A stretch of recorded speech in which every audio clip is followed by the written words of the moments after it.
लोकसभा चुनाव 2024 की अब तक की सबसे बड़ी कवरेज। उत्तर प्रदेश की हर लोकसभा सीट पर जनता के क्या होंगे मुद्दे। किस मुद्दे पे जनता इस बार वोट डालेगी।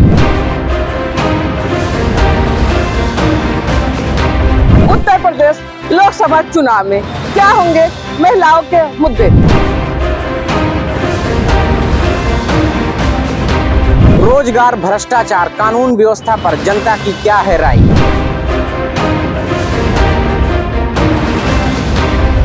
देखते रहिए हमारे साथ फर्क इंडिया न्यूज चैनल पर। मैं बीते 2 दिनों से बस्ती लोकसभा जो 61 लोकसभा सीट है, यहाँ से सिटिंग सांसद की बात की जाए तो भारतीय जनता पार्टी के मोदी लहर से 2 बार के यहाँ से सांसद हैं द्विवेदी जी। और इस वक्त मैं मौजूद हूँ बस्ती जिला से 35 किलोमीटर अंदर एक खुदराहा क्षेत्र है, वहां पे मौजूद हूँ। और हमारे साथ हैं वहाँ के ब्लॉक प्रमुख अनिल दुबे जी, जो मौजूदा यहाँ के ब्लॉक प्रमुख हैं। चर्चा करेंगे राजनीतिक विषयों पे कि प्रधानमंत्री मोदी जी ने 400 पार का नारा दिया है, वहीं पे राहुल गांधी जो है 150 सीटों पे बीजेपी को रोकते हुए देख रहे हैं। बीते दिनों उन्होंने कहा था कि हमें जो आंकड़ा मिला, जो डाटा मिल रहा है, उस हिसाब से बीजेपी 180 सीटें जा रही है, लेकिन अब जो हमको डाटा मिल रहा है बीजेपी 150 सीटों पे सिमट रही है। सर, क्या कहना चाहेंगे? एक तरफ आपके प्रधानमंत्री नरेंद्र मोदी जी 400 पार सदन में भी खड़े होकर मंचों से, रैलियों से हर जगह कह रहे हैं, वहीं पे राहुल गांधी ने कह दिया है कि 150 सीटें। कितनी सच्चाई है राहुल गांधी के बारे में? बहुत बहुत धन्यवाद आपको। आप वहां से चलकर यहाँ कुदरा ब्लॉक में आए हैं, अब आपका स्वागत करते हैं। बात रही राहुल गांधी की, अब राहुल गांधी के बारे में आप तो बखूबी जानते होंगे कि उनको गन्ना और जो है सरपत में अंतर नहीं मालूम है। वो तो हवा हवा में बात करते हैं। और मोदी जी, योगी जी ने जो काम किया है और जो गरीब जनता की वो मदद कर रहे हैं, यही 400 पार करेगा उनको। या राहुल गांधी को हम आपके माध्यम से उनको संदेश भेजते हैं कि अगर मोदी जी ने कहा है 400 पार, योगी जी ने कहा है 400 पार, तो 400 पार होना सुनिश्चित है। ये भारतीय जनता पार्टी अपने काम पर, अपने जो है गरीबों की मदद पर, तमाम योजनाओं को चला करके जो उन्होंने संचालित किया है गरीबों के लिए, उसमें तमाम योजनाएं हैं, चाहे गरीबों का राशन हो, चाहे किसान सम्मान निधि हो, चाहे उज्ज्वला गैस योजना हो, ऐसे तमाम वृद्धा पेंशन हो, ऐसे तमाम गांव गरीब में जो आप गांव में जाकर घुस के कहीं पूछिए, अभी देखिए आपको दूध का दूध, पानी का पानी पता चल जाएगा। और राहुल गांधी जी के बयान का आपको पता चल जाएगा कि मोदी जी की बात सही है कि राहुल गांधी की बात सही जा रही है।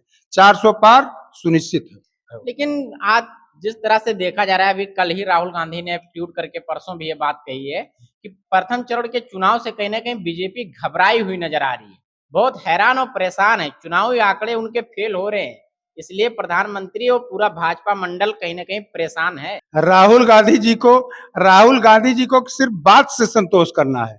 आप पता करिए, 8 सीटों पर चुनाव हुआ है, जिसमें हम 8 की 8 जीत रहे हैं। आप पता करिए ना। अब आपको बता रहे हैं कि बीजेपी हार रही है, घबराहट है, इसलिए। बीजेपी को कौन सी घबराहट है? बीजेपी तो हार की घबराहट, हार की जरा सी भी घबराहट नहीं है। हमने कहा ना, जैसे आपने पूछा तो हमने कहा कि माननीय प्रधानमंत्री जी और माननीय मुख्यमंत्री जी, ये इनको पूरा विश्वास है, इनको अपने काम पर विश्वास है कि हम 400 पार करेंगे और 400 पार होगा भी। लेकिन जिस तरह से अभी आप काम को लेकर बात कर रहे हैं कि काम किया है इसलिए जनता हमको 400 सीटें देगी चुनाव में, लेकिन वहीं पे विपक्ष में आप उत्तर प्रदेश में अखिलेश यादव जी को ले लीजिए। लगातार भारतीय जनता पार्टी पे आरोप लगता है कि धर्म की राजनीति के सिवा युवाओं को रोजगार, नौकरी, शिक्षा, स्वास्थ्य, इन मामलों में बीजेपी फेल रही है। इस मुद्दे पे कैसे? अब आपको ये पता होगा, आप देखिए कि माफिया गिरी जो थी वो खत्म हुई कि नहीं खत्म हुई, गुंडागर्दी खत्म हुई कि नहीं खत्म हुई, बहन बेटियों का चलना पिछले 14 के पहले और ये मतलब 24 के बीच 10 सालों में ये क्या परिवर्तन आया आपको पता होगा। माननीय मुख्यमंत्री जी जब से शपथ लिए हैं उत्तर प्रदेश में, लगभग 7 वर्ष होने जा रहा है। इन 7 वर्षों में कोई भी बहन बेटी रात के 12 बजे 1 बजे सड़क पे जाए, कोई डर नहीं है। कितना भी आभूषण से लदी रहे, कितना भी उसके पास पैसे हो, किसी गुंडा अपराधी की हिम्मत नहीं है उसको नजर उठा के देख दे। नहीं तो तमाम उनके जमाने में तमाम कांड होते थे, आप सुने होंगे, और तमाम तरह की उनके नेता तमाम तरह की बोलते रहे होंगे। लेकिन आज पूरे उत्तर प्रदेश में किसी का मजाल नहीं है किसी बहन बेटी को आंख उठा के देख दे। कानून व्यवस्था को आप सबसे मजबूत मान रहे हैं कि बिल्कुल। कानून व्यवस्था उत्तर प्रदेश में कायम, लॉ एंड ऑर्डर? बिल्कुल लॉ एंड ऑर्डर कायम है। कानून व्यवस्था तो इतना कायम है कि हर बाजार में, हर शहर में, हर गांव में कानून व्यवस्था पूरी तरह से मुस्तैद है। सब लोग अमन चैन से जो है सो रहे हैं। अभी आपने कहा कि राशन वाली बात कि 5 किलो राशन पर यूनिट जो मिल रहा है, तो लेकिन अभी अखिलेश यादव जी कहे कि अगर हमारी इंडिया अलायंस की सरकार बनेगी गठबंधन की, तो हम तो आटा पिसवाने की नौबत ही नहीं आने देंगे, गेहूं पीसने का जरूरत ही नहीं पड़ेगा, हम सीधा सीधा पिसाया देंगे और नौजवानों को 500 रुपया मोबाइल पे डाटा मिलेगा, रिचार्ज करवाए मस्त में आराम से।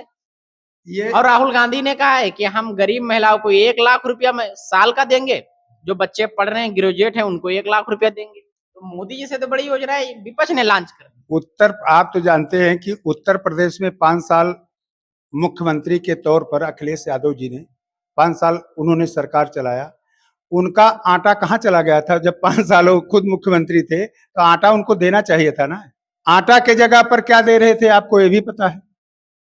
और राहुल गांधी क्या कहेंगे? जो है राहुल गांधी तो 65 सालों में उनके बाप दादा से लेकर दादी तक सब लोगों ने जो है यहाँ प्रधानमंत्री के तौर पर जो है उन्होंने काम किया है। उन्होंने क्या दिया है भारत की जनता को, जो 65 सालों में उनके पूर्वज नहीं कर पाए हैं, वो सब माननीय मोदी जी जो इस समय विश्व के सबसे मजबूत नेता हैं, वो सब सारी चीजें 10 साल में उन्होंने पूरा करके जनता को विश्वास दिया है। इसी नाते वो 400 पार करके जो है 400 पार का नारा दे रहे हैं कि अब की बार 400 पार, और 400 पार होना है। यहीं पे एक क्रॉस क्वेश्चन, आप कह रहे हैं कि 70 साल में जो नहीं हुआ प्रधानमंत्री जी वो करके दे रहे हैं, पिछली सरकारों ने क्या किया? लेकिन कांग्रेस की तरफ से, अन्य पार्टी की तरफ से अब मोदी जी पे आरोप लग रहा है कि पिछली सरकारों ने जो किया है उसे प्रधानमंत्री जी बेचने का काम कर रहे हैं। आप बताइए, अब आप जैसे मतलब नहीं, आप तो चौथे स्तंभ है इस जो है उसके, तो अब आप बताइए क्या उनकी बातें भी बेबुनियाद है कि नहीं है? क्या बेच रहे हैं मोदी जी? मोदी जी ने कितना एयरपोर्ट था, 2 गुना एयरपोर्ट उन्होंने कहा। रेलवे स्टेशन के आप स्टेशनों का पोजीशन जाकर देख लीजिए, रोडवेज का। यही आप अयोध्या में 500 सालों का जो झगड़ा चल रहा था, 500 सालों से जिस पर हिंदू मुसलमान को लड़ाने का काम कांग्रेस कर रही थी, आज माननीय सुप्रीम कोर्ट ने जो है वो दिया, जो है अपना बयान सुनाया, आदेश दिया। इसके बाद में भव्य राम मंदिर बनके तैयार हुआ। ये सब कांग्रेस वालों का जो है दोनों गेम जो है कर रहे थे। इसमें ना ये राहुल गांधी क्या बयान करेंगे? राहुल गांधी को तो कहा तो दिया आपसे कि जिनको वो सोने का चम्मच लेकर पैदा हुए हैं, उनको गन्ना और सरपत और नरकट में कोई अंतर ही नहीं दिखता। वो तो कहते हैं कि आटा हम 20 रुपया लीटर बेचेंगे, आटा लीटर में नपता है। जब उनको ये नहीं पता है आटा लीटर में नपता है कि किलो में जाता है, तो ऐसे आदमी के बयान से क्या मतलब है? आप बताइए। आप राहुल गांधी जी को सीरियस नहीं ले रहे? नहीं, हम राहुल गांधी को बिल्कुल सीरियस नहीं ले रहे हैं। वो कहा जा रहा है कि राहुल आप वो समय याद करिए जब भरी लोकसभा में उन्होंने ऐसे बिल फाड़ के जो है उनके ऊपर फेंक दिया था। क्या यही उनका जो है संस्कार है? यही संस्कार है? हमारे प्रधानमंत्री जी हैं, गरीब लोगों का पैर धुल रहे हैं, और इसके बाद में वो क्या कर रहे हैं? दोनों लोगों में आपको अंतर नहीं दिखता? गरीबों के साथ बैठ के खाना खाते हैं। कभी आप राहुल गांधी जो है दिखावा कर रहे हैं, वो सब उनका प्री प्लान होता है। और मोदी जी चूंकि बहुत जो है जमीनी उससे जुड़े हैं, इस नाते उनको हर गरीब के बारे में पता है। और वो उनको ये भी पता है कि घरों में शौचालय जब नहीं हुआ करता था, आज के बताइए 14 के पहले किसके घर में शौचालय था गरीब जनता के? आज सारे लोग, सड़क की सारी गंदगी खत्म हो गई, आज हर गरीब के घर में शौचालय है, वो बहन बेटियां जो है सुरक्षित है। और क्या ये कांग्रेस की सोच नहीं होनी चाहिए थी? बिजली के मामले में सोच लीजिए, तमाम बड़ी बड़ी यही हमारे यहाँ गोरखपुर खाद का कारखाना इतने दिन से बंद था, कांग्रेस के प्रधानमंत्री थे, राहुल गांधी को नहीं दिख रहा था। ये सब माननीय मोदी जी ने किया। मुंडेरवा ही शुगर फैक्ट्री बंद थी, योगी जी जैसे मुख्यमंत्री हुए वैसे हम लोग तो बेसिकली गन्ना किसान हैं।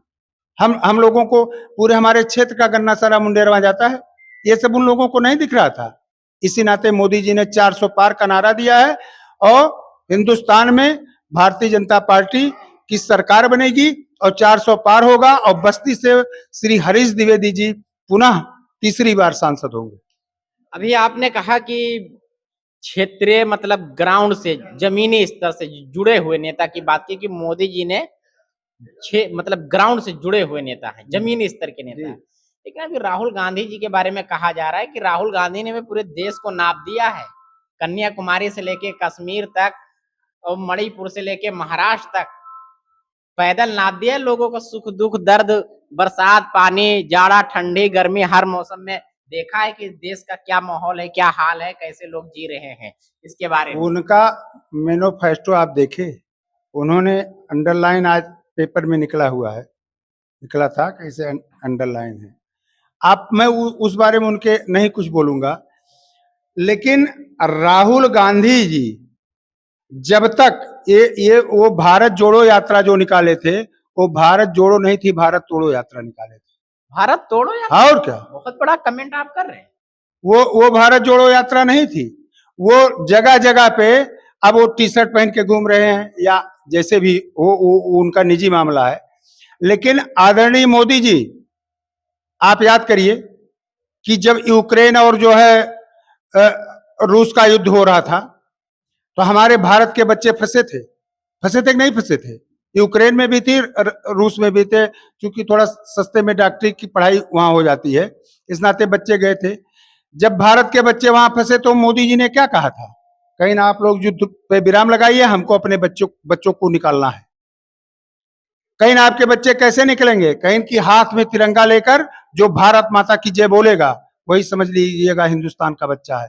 और 22,000 बच्चों को जो है मोदी जी ने सकुशल निकाला, ये मामूली बात है? ये कोई राष्ट्राध्यक्ष कर सकता था? ये कांग्रेस की अगर गवर्नमेंट होती और वहां के जो है प्रधानमंत्री होते उस पार्टी के, तो जाकर किसी के आगे हाथ जोड़ते, कहते सरकार हमारी मदद करिए, हमारे बच्चे फंसे हैं। लेकिन आदरणीय मोदी जी को, ये हिंदुस्तान को गर्व होना चाहिए ऐसे प्रधानमंत्री पर, जिसने सकुशल अपने 22,000 बच्चों को तिरंगा झंडा लेकर निकाल लिया। ये ऐसे प्रधान इस नाते 400 पार का जो है वो नारा देते हैं, और नारा ही नहीं देते हैं, करके दिखाएंगे।